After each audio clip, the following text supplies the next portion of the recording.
Meet your new go-to for a fresh and inclusive approach to health. Wellness Rebranded is the pod where a dietitian, a personal trainer, and a mental health therapist combine perspectives to help you redesign your relationship with food, fitness, and your feelings.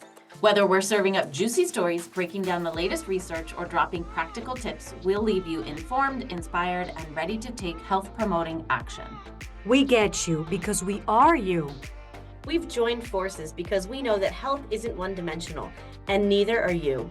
Tune in for real talk that cuts through the wellness and diet culture hype. Stay for the laughs, the insights, and the feel-good vibes. Hey guys, I have a sort of embarrassing and also funny story to share with you guys. So, I'm listening. I got you with that one, didn't I? I'm listening. Me too. Now I'm interested. Embarrassed? I'm in. Not before, but now I'm interested. Go. So a while back, my toaster broke. We're carb lovers in my house, so that was like an immediate, oh no kind of moment. I went right online and ordered a new toaster. Later that same day, my son's obsessed with our panini maker. He's getting ready to make himself a sandwich and he's like, Mom, the panini maker is not working. And I'm like thinking, what the heck? Okay, but I admit I'm not as attached to the panini maker as he is, so I was like stuck it in the garage and figured I'd figure it out later. A few days after that, I got ready to do some baking and our mixer wasn't working, and immediately I was like, This is an unfortunate kitchen. and I'm like, what in the heck is going on? And then I stopped for a second and thought, this actually isn't even possible that all three of these things broke within 3 days of each other. And I'm like, oh my gosh, I can't believe this. Yes, ladies, it turns out all three of my appliances were always just fine, but the breaker had been tripped. Of course. Of course it was. So I was telling you this story, Maria, and you immediately said what? How important is to really find the source or be aware of the source? How many times in real life we just think something is happening for one reason and then we look further a little bit more and then it's a different reason. And in mental health, it's so important sometimes to work on the source because then you keep it superficial and you would have bought a new toaster, a new panini, I have to. right, a new panini thing, a new mixer, whatever that is, and then spend all that time and money, Yeah. and then realize the fix was maybe even simpler, free, and way I different. left me a lot more counter space. And different than how we started. Sometimes the story. So it made me think that here's a personal story. I had a lot, when after I became a mom 14 years ago, and then after that, I started realizing that I would get easily irritable when my kids were doing something, right? Like I'm sure many mothers out there will relate to this. But I started going to therapy like I've gone for many times. And we were talking about this irritability that would come with my kids and I would start yelling and feeling like really overwhelmed. And it wasn't until I went to this other therapist and she said, Maria, we need to work on your inner child, on your little girl. And I'm like, from a therapist standpoint, I know exactly what she was talking about, but I'm like, me? Inner child work? Like, what do you mean? And ladies, that's what I focus on after that. And talking about source, at the beginning, the easier panini maker, buying a new one will be, okay, I'm feeling tired, which I was. I'm feeling overwhelmed. This motherhood thing is hard. I have kids, that have some needs different than maybe other kids, all that stuff. But really, I realized the source was, in my case, in yours was just a breaker, but here was way deeper. And by working on the real source, change happened for the long term. You know what I'm saying? Like it was, so I started working just for those out there that to get a better idea. And it's a work that I completely believe now because I think it's not only effective because it was effective with me, but we all carry sometimes these wounds from our childhood that populate into our adulthood and show up in our day-to-day relationships with our kids, with our partners. So I've been working about how I was growing up, the things that I went through, and how to offer as an adult to your little kid how to support compassion, love, and it's a whole world that is just wow. And in my case, it was a change. So I think what I was having is like adult temper tantrums that we sometimes do. And most of the times, often it comes from unhealed child wounds. So how important, let's say in fitness, knowing the source maybe of, I don't know, what could it be? Like maybe some discomfort in your body, like my lower back pains, knowing the source maybe helps you design what kind of movement you want to do forward, right? Yeah, totally. Right, instead of just seeing it from a superficial standpoint, sometimes the source can be something even easier, harder, or way different than we thought. Yeah, in fitness, it depends too, like how the injury happened, right? Like the source matters, but like how it occurred is also important to figure out how to deal with it, right? Because some things you can move through and some things you shouldn't. So identifying that source and the reasoning behind it is really important. Also with fitness, I would imagine to take it in a maybe parallel direction, knowing your why, Yes. right? Of Mhm. like, why are you trying to do this? And why? It's so interesting because, you know, we do a consult with everybody that comes in. It's not like moral or like ethically sound to just like put someone through a workout without knowing anything about them, right? It opens yourself up for a lot of like liability there. But when people come in, they say, "Oh, I just want to, you know, feel healthier or tone up or gain muscle or lose weight or whatever the goal is," right? But 9 times out of 10, if I say, "Okay, why?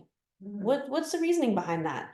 Nobody knows. Nobody really goes like, "Oh, because blah blah blah blah." Nobody has any idea. They just go like, "Oh, I just feel like I should," you know, which leads to a whole nother conversation about shoulding all over yourself, and making sure that like you actually want the thing you're asking for. I find that like pretty frequently people will come in asking for something, and then when we get into it, they'll go, never mind. I actually don't want to do this, and I want to pivot to this other thing. Like I see that really frequently, especially with like intentional weight loss. They'll come in for that, and you know, 2 weeks in, they'll be like, actually, I just really love being strong. So let's do that. Yeah, sometimes finding the source could be scary. I agree. Like Yeah, in it my makes me case. think about people, like when people feel as though they're not feeling good about their eating habits, or they're feeling out of control around certain foods, or if they've experienced that all or nothing, right? Now they're on the like nothing end and they're eating and drinking all the things and feeling terrible. And or they always think like, I need another diet, just tell me what to eat. I need another plan. And part of when I'm working with people is sort of helping them understand, like, I know your instinct is that you need another diet to help you feel more in control, or you need another plan to, you know, make sure you're eating the right portion sizes, let's say. But actually, the real problem, like the underlying concern, is that you're not connected to your body and your hunger and fullness cues. You don't trust yourself to nourish your body in a way that feels good. You don't yet have the experience and confidence to choose foods in the amounts that feel good and support your body. And another plan, another diet is actually only going to take you further away from those things. If we start peeling away the layers and get to the real issue, now that's where the true life change can happen. And you know, Elizabeth, actually something related to your work, I noticed and realized in this inner child work that I was doing, all the messages about my body and my appearance and my image I grew up with. Yeah. And when I realized that, I had to make a decision. And I remember my therapist saying, do you want to continue these patterns with your daughters? Yeah. Because sometimes we're programmed in a way that we don't do it intentionally, like things that we heard when we were young. We repeat them without knowing the impact that is also going to bring, in my case, to my daughters. Yeah. Because you just do it unconsciously, right? You Right. do it because that's what you heard and you repeat it. But once you pause and you think, hold on a minute, do I want to stop this pattern? Yeah. You Yes. have that power of stopping a pattern. I mean, you can be the before and after of something that has been happening in your family for years. I'm talking from my case, messages like, oh, you're not gonna, your hair looks this way. Like, I remember I had a family, very close family member that I grew up, it was a joke, but now that it's like, your hair looks like a goat came and chewed on it because I'm so dry hair, you know. And it's funny and it's not funny because I was 7 years old, 8 years old. And what's the message and what for? So can Really? it feels like an appropriate time to share that my nickname growing up, because you guys know I have a lot of hair, right? And Mhm. like I've gotten better over the years at managing it, but I definitely had not yet acquired that skill as a child. And my dad's nickname for me was Thatched Head. Like a thatched roof. Oh my goodness. I always say my hair looks like the bottom part of a broom. Yeah. So you know what? Hold on a Apparently we all minute. have hair wounds here. Hold on a minute. Elizabeth, Yeah. I'm sorry. Thank you. Like what? I'm sorry. Yeah. Because you know what? Come on, we're laughing, but it's, guys, think about it for a minute. The things that we tell each other, even within a joke, and then come on, it leaves a wound, even if it's a tiny one.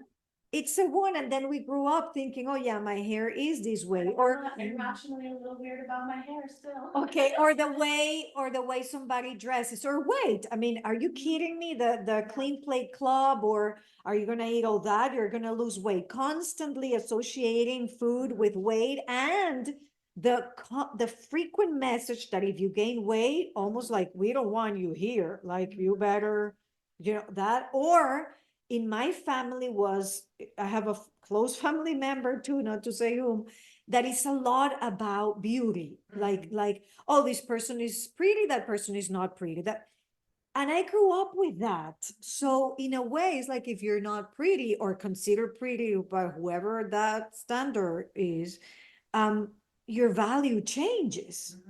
So all this to say that it might sound like a lot of work and even painful at times, but finding the source, find the breaker, find your breaker. Yeah. Before you try to replace the toaster and the mixer and the panini maker, pause for a minute. Therapy can help with that. Deep conversations with other people can help with that. And check if it's the breaker. Because in this case, it's just a flip of the breaker, maybe, but sometimes you have to call the electrician because it was, you know, more to it than just a breaker. And that's okay, because once you fix that breaker, your panini bread, ladies, and your mixer and your toaster is going to work beautifully, maybe even better than before you fix the breaker. So delicious paninis. I'll tell you, I'm making way more better emotional paninis now, if we call it that way, than before all the crying and all the looking back I did with that therapist. So my paninis, my breaker is not completely perfect. You know, sometimes you need off and on, you know, it needs like It needs maintenance. yeah, it needs maintenance, and the electrician has to come and all that, and that is life. Yeah. That's fine. And also you get to decide, like thinking about, it just comes up a lot in body image work. Like, yes, maybe you were raised with those messages and you've internalized them and you've carried them with you for most of your life, and it's really impacted how you view and see yourself, but you get to go back and decide which of those beliefs continue to serve Yes. you and which ones you get to let go of. Yes. I have a good example of this. So on the day I was born, I was laying in the nursery or whatever, and my dad looked in and goes, "Whoa, look at her thunder thighs." Because I had like really chubby, like baby legs, right? And to this day, my family still calls me like TT. Like this has been my nickname since ever. My husband hates it. He cannot stand it. And I've like tried to embrace it. Like, man, thunder thighs, like think about how strong my freaking legs are. You know, like I can squat this many pounds and deadlift this, and I can do this, and my legs have run marathons, and my legs have done all these amazing things. So I got a t-shirt that said Thunder Thighs on it, and I was just gonna like embrace the thing. And he was like, absolutely not. I never tell you what to wear, or how to do your hair, or anything about your body, but I hate that shirt. Do not wear it. I don't want this in my house. And I said, okay. And I just like put the shirt away, right? And I busted it out like 2 years later just to wear like around the house. My husband hated it every bit as much that time too. And I ended up turning into like cleaning rags. But the point is, I took this thing that I saw as a negative for my entire life and tried to really own it and change my perception of it from being like this fat-legged human to this powerful legged human. And it's changed the way that I view my legs. Tara, Mm. I'm sorry. Thank you. For all the people out there who have nicknames that have impacted the way you see yourself as an adult, I'm sorry. And send that shit to hell. No, no more. Let's say no to commenting on each other's appearance or weight or the way we look or da da da. That'd be great. That's a no. Let's say no to that, even if it's a joke. I don't want it. I don't want to do it to other people. So that's the new movement. Let's say no. I'm gonna come up with a like a statement. Let's say no. It's gonna be more effective than To letting your- that shit. Well, I don't know, Elizabeth. If I come up with that and then it becomes really successful, come apologize. I Okay? think the title of this episode should be Thatch Head, Thunder Thighs, and Goat Shoot on My Head. Great, Tara. Exactly the opposite of what I'm proposing. Okay. But on that note, our beautiful listeners, thank you for tuning in and spending this time with us again. We love to have you as a witness and a partner in our conversations. Keep tuning in, leave your review, connect with us. Share this episode with a friend, help us get the insights and reframes and fun and laughter. Wait, into don't our- share with the friend that calls you names. That's not the friend you're gonna share this, or actually do. Share this episode with that friend that keeps calling you nicknames that are not useful, and then say, hey, listen to this episode, and it stops here. No more of that. Until next time. Thank you for listening. If you want to connect with me outside of this podcast, you can find me on Instagram at coaching_therapist. I'm Elizabeth. You can find me at Elizabeth Harris Nutrition or in my Facebook group, Health and Healing with Intuitive Eating. And I'm on Instagram and Facebook at Tara De Leon Fitness. Guys, if you loved this episode or any of our other episodes, we would love it if you would leave us a review on Apple Podcast. It really, really helps us get the non-diet word out to the rest of the world. So please leave us a review. Yes, thank you.